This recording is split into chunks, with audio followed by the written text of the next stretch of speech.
Hey y'all. So, living in a society where pretty much anything at any moment can go viral. And I literally do mean anything, as most of you probably were at Popeye's Chicken this week trying their new sandwich. Not only that, not not only does anything have the potential to go viral, some of those things, even the ones which are sometimes meant to inform us, are completely information dense, if not just downright unintelligible, as you probably also seen this week with the tomorrow starts the new rule from Instagram. And no, Instagram, you can't share my photos and my information. Anyway, I'm not even going to get into all that, but I'm sure most of you have seen, as it's been going completely viral, people spreading the information about the fires that are going on in the Amazon rainforest. Well, as usual, you have your politicians that will stop at no opportunity to completely politicize real world events that are affecting real people. Okay, let's take a look at this. Here you have Elizabeth Warren. It was the hottest July on record,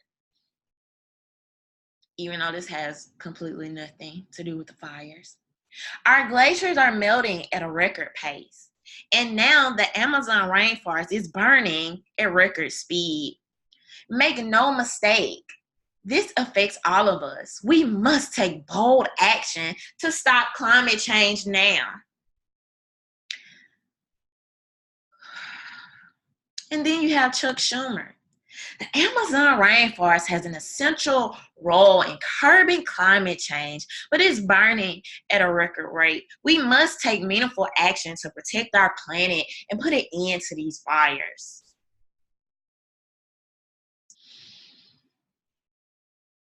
No attempt to give you the background story, to let you know that there's cause and effect, to let you know what actually started the fires here in the Amazon rainforest. But yes, let's totally use this to promote my political agenda and talk about me. But anyway, I wanted to show you guys this article, okay? This is from NBCnews.com. This article,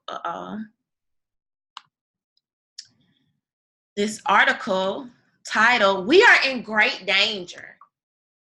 In Amazon, Indigenous Waipi chief is killed by illegal miners."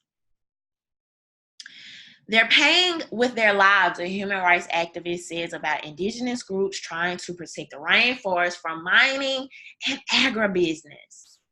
All right, take notice, because this is going to be important. This article was written on July 29th, 2019. Illegal gold miners armed with automatic weapons and shotguns invaded the remote indigenous community of the Waipi and murdered one of its chiefs in Brazil's northern Amazon last week. Okay? So this happened in July, according to several of the group's leaders and indigenous rights activists. The body of Chief Emery Waipi, 68, was discovered last Monday with several stab wounds, including to his genitals. One of the group's leaders said in an audio message sent to NBC reporters Saturday in Portuguese, "We are in great danger. The invaders assaulted women and children and were accompanied by a pit bull as they roamed around several Waipi villages day and night last week, using special night vision goggles to navigate the area in the dark." The attack on Waipi land is one of the latest in a slew of ongoing and increasingly frequent, invasions and assaults on indigenous territories throughout Brazil by illegal miners, ranchers, and loggers. The term increasingly frequent is going to be important, and I'm going to tell you why in a second. Currently, there are at least 10,000 miners illegally occupying and exploiting Brazil's indigenous land in northern Brazil. 10,000 people, that's a lot of people. These sorts of invasions have increased by 150% since Brazil's right-wing president Bolsonaro took power earlier this year, according to a report published in April by Amazon Watch. Now, why I tell you that this 150% is very important to note, and increasingly frequent invasions are very important to note, is because if you turn on your mainstream media, right, they're going to mention this. They're going to mention the miners. But what they're not going to tell you, they're going to sit there and do a whole report about the fires are increasing so much, so drastically over the last few years. Climate change, climate change, climate change. But not the fact that cause and effect. You literally have invasions increasing 150%, which is now being reflected in the number of increasing fires that you are seeing in the Amazon rainforest, okay? Bolsonaro represents the biggest attack on the Amazon in the last 30 years, according to the Amazon Watch program director. On Monday, Bolsonaro said he was not convinced that Emerald was murdered. There's no strong indication that this Indian was killed there, okay? So since Bolsonaro's election last October, he has repeatedly vowed to allow commercial mining and farming on indigenous lands, which are officially reserved for indigenous people.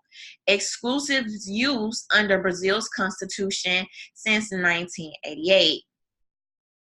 Just this past Saturday, as a Waiapi awaited backup from federal police to defend themselves against the miners who were invading their lands, Bolsonaro reiterated his intention to pursue commercial ventures in indigenous lands while speaking at a graduation ceremony for new armed forces paratroopers.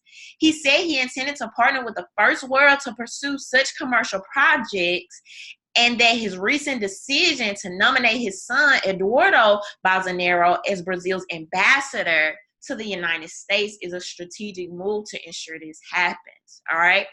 So a lot of people are, projecting or assuming that this is happening so Brazil can pay off a lot of their debts, okay? Many indigenous groups, advocates, and environmentalists say Bolsonaro's invested interest in promoting international mining and agribusiness projects in the Amazon is fueling the surge in attacks against indigenous groups, along with his long history of racist rhetoric towards indigenous people. All right, so this just goes on to talk about this, and I think y'all get the point, but I also wanted y'all to know that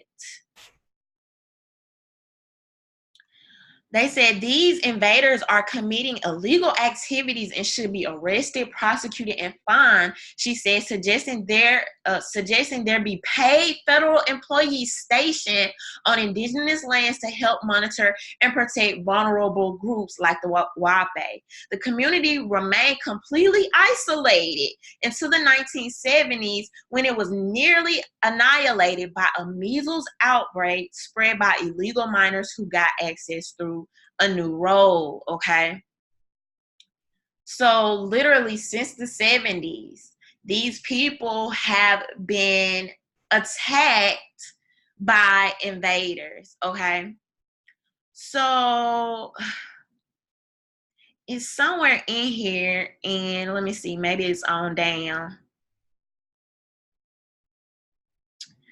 But as the people were waiting for the federal police to show up, it literally took them 2 days. Here we go. While waiting 2 days for the police to arrive, the Wape sent a group of their own warriors to guard the villages being invaded, and gunshots were heard along the only road that leads into Wape territory. By the time the police arrived on Sunday, the invaders had fled into the jungle. See, this is why I don't believe in waiting on federal governments to come in and protect you. These federal governments be in cahoots, okay, with the invaders, these people with these corrupt intentions, okay?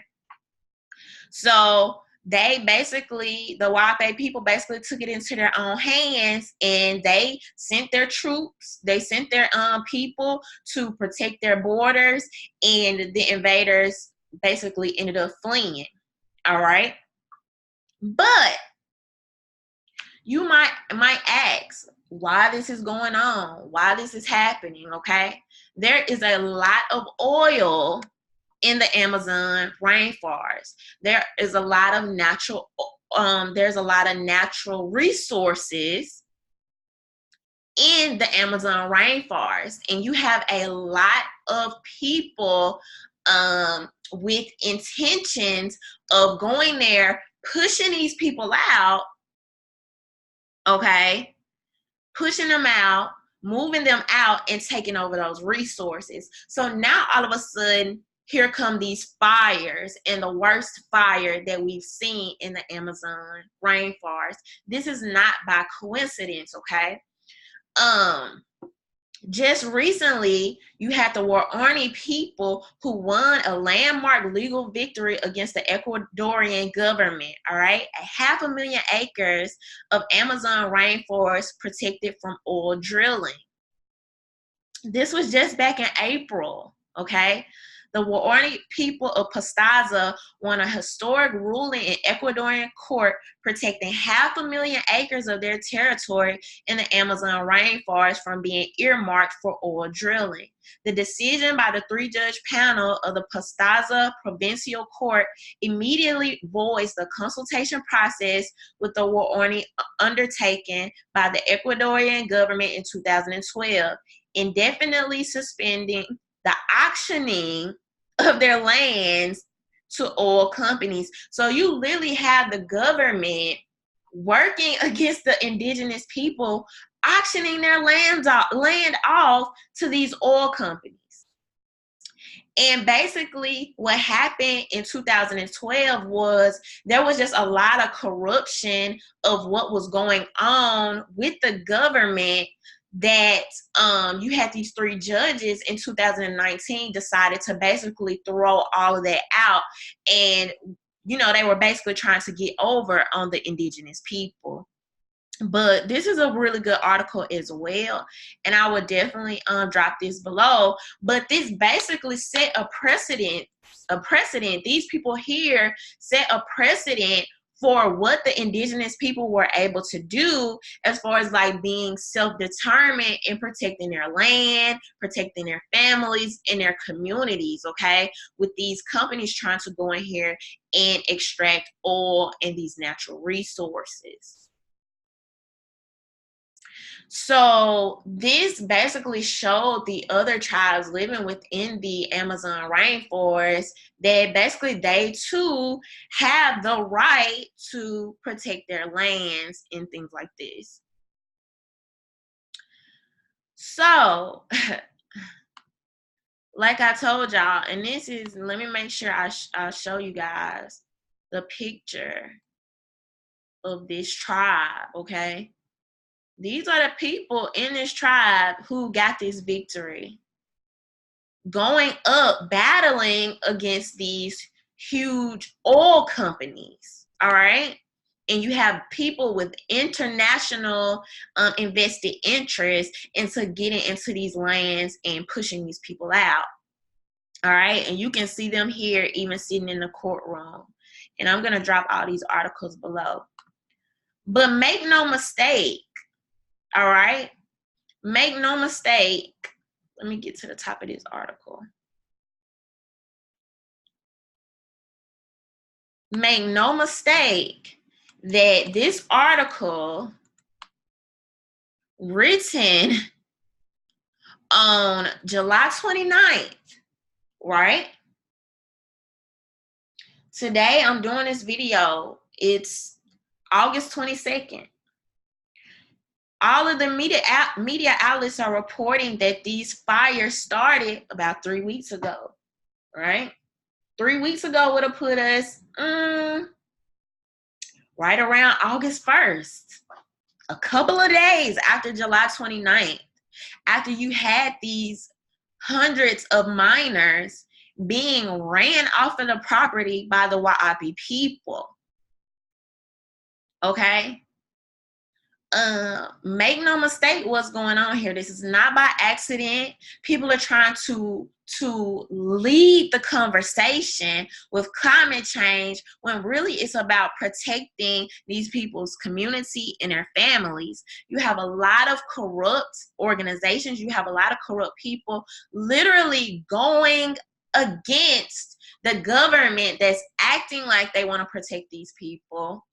But yet you have politicians there who have interest in getting to this oil as well. And so these fires are being started to push these people off the land. And interestingly enough, once again, you have American politicians using this to push forward their agendas, push forward their campaigns, when really they should be standing with, or at least making people aware of what's going on to the indigenous people there. So we'll see what happens with this. I will keep an eye on this to see how the government moves forward. You have Bolsonaro coming out saying that he feels like there are NGOs, so non-governmental organizations that are coming out that basically have gripes with his administration coming out to do this. Which I think is completely BS, because it just doesn't make sense. The timing, you're telling me a few days after these people run these miners off their land, that now all of a sudden those fires start because they have some beef with his administration. It just doesn't make sense. But those are my thoughts. Y'all leave y'all thoughts below. What do you think about this? And don't forget to subscribe. Bye.